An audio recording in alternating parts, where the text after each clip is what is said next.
I'm sitting here and I'm thinking to myself, how did I get so lucky that I was born into a timeline where this exists? Where this is a real thing. Like, I could have been born as a prehistoric mosquito. I could have been born as a bread maker in the medieval ages. Perhaps born as a hungry dog on the streets of Egypt in the year 1012. But by some stroke of luck, my daddy decided to f my mummy at the exact perfect given point in time to give birth to my sorry ass so that I could experience this. So this video is not going to be a typical review. This is literally just a dude that's sitting down, nerdgasming over a bunch of pixels that a group of 60 people put together over in Tokyo, Japan. I'm going to start off by saying that I f***ing love this video game. While I was playing through this game, I literally had multiple moments of the Ratatouille Anton Ego food critic flashback sequence, taking me back to the good old days of when PlayStation used to be one of the front runners for charmful platformers like Crash Bandicoot, Spyro the Dragon, Jak, Ratchet, Sly, Ape Escape, motherfucking Gex. Playing through Astro Bot, it was as if I had returned home to finally taste my grandma's chow chow sandwiches again. Nothing but simply delicious and familiar. Yeah, I know what you're thinking. Why does that chow chow stuff look like dog vomit? I can assure you, it's delicious. Astro Bot's a little bit different by comparison. Astro Bot looks incredibly delicious and is also delicious taste-wise. Previously to this game coming out, my 2024 Game of the Year was undoubtedly Final Fantasy VII Rebirth. I genuinely believe that this is one of Square Enix's best titles. And to be fair, it is incredibly close between the two, but just due to Astro Bot and my ties to PlayStation as a brand from the early days and the fact that PlayStation have pumped out a AAA platformer in 2024, which is total insanity, but in the best way possible, Astro Bot is now my new Game of the Year. A meme that you might see floating around at the moment is that we finally have the Super Mario Galaxy trilogy. Galaxy is commonly referred to as the best 3D Mario game, and I absolutely agree. It's my personal favorite. And comparing Astro Bot to something like Super Mario Galaxy is completely spot on, very accurate. The quality is absurd to have a platformer from PlayStation that almost rivals that of 3D Mario.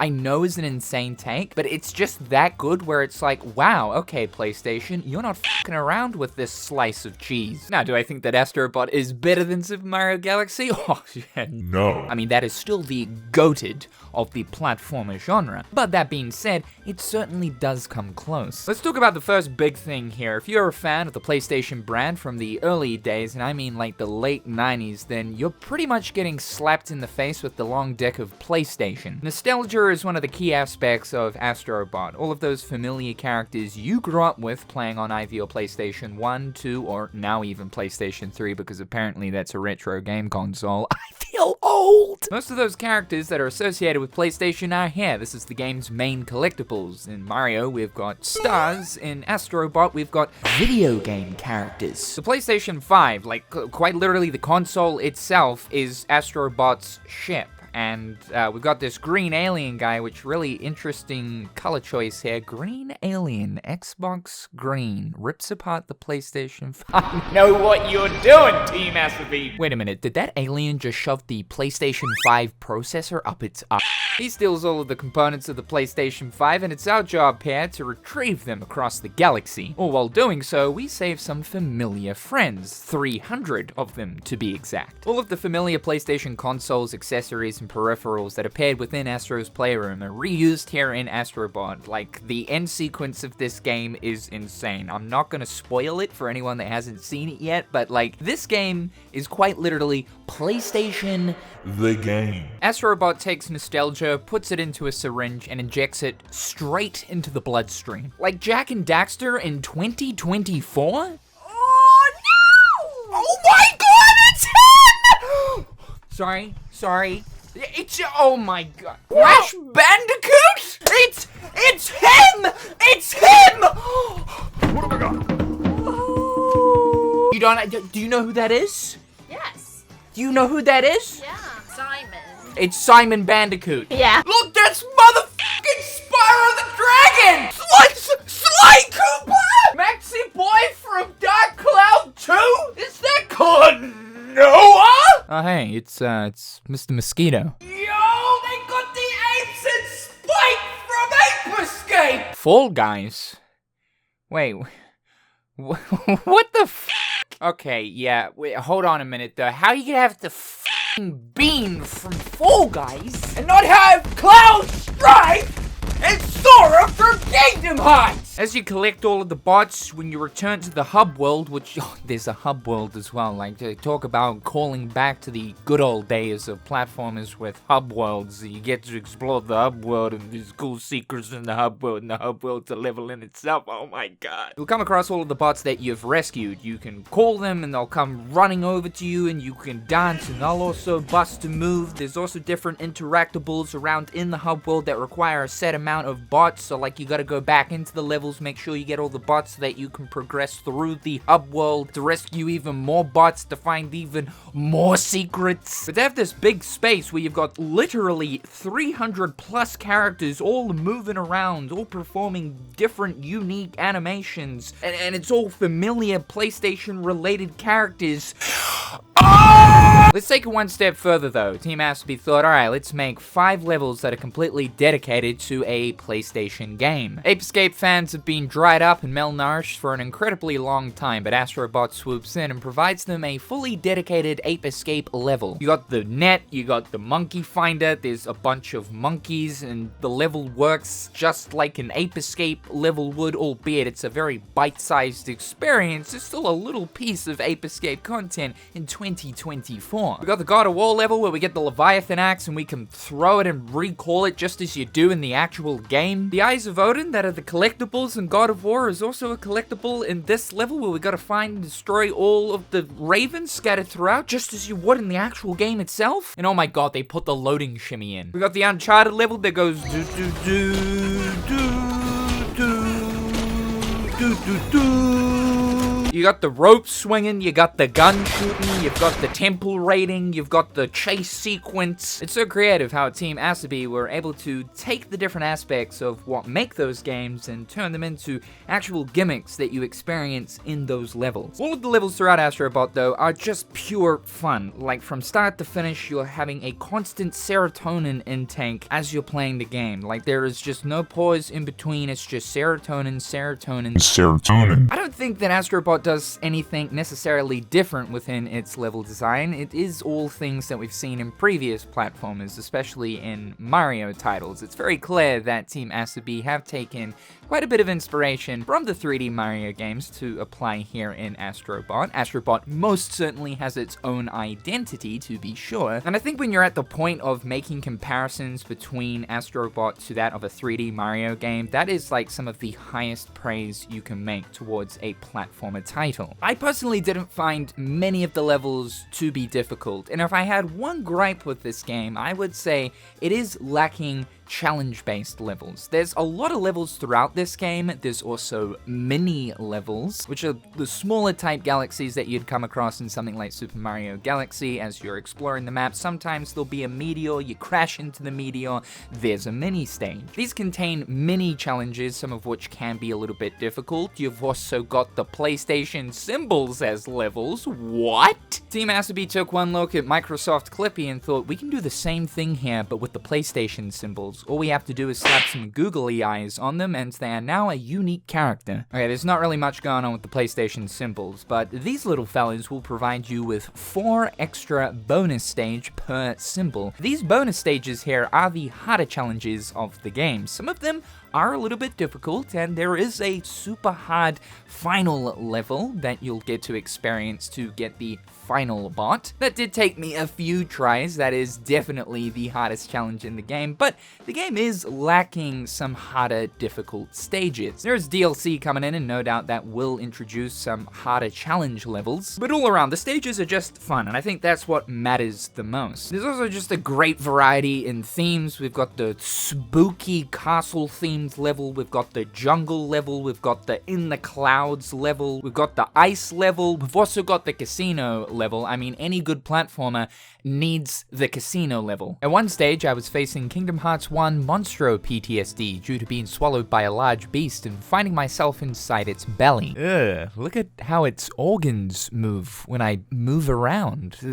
Next gen. We've also got secret levels where in some stages there'll be secret exits. This just heavily reminds me of like what they did with Crash 2 and Crash 3, how in some levels there'd be secret little exits to then send you up to the secret warp room. Just like how Mario has power-ups, Astro Bot's also got some power-ups here. We got the platform power-up. This is basically just Cloud Mario. Turn into a steel ball power-up. The monkey hand power-up, okay. Rocket chicken to fly up vertical, and rocket dog to fly horizontal. There's also a sponge power-up, which is basically just a moist mega mushroom. All of these are really creatively incorporated into the level that uses them. My only disappointment here towards the power-ups though is the mouse power-up, which will shrink Astro Bot, was only used once, which is such an underuse of this power-up because the best level in the game features it. It is so creative, quite literally shrinking Astro Bot down to the size of the mouse, and the whole level is designed around that. I only wish that there were 2 more stages that incorporated that power-up because this level is so cool. We gotta talk about graphics because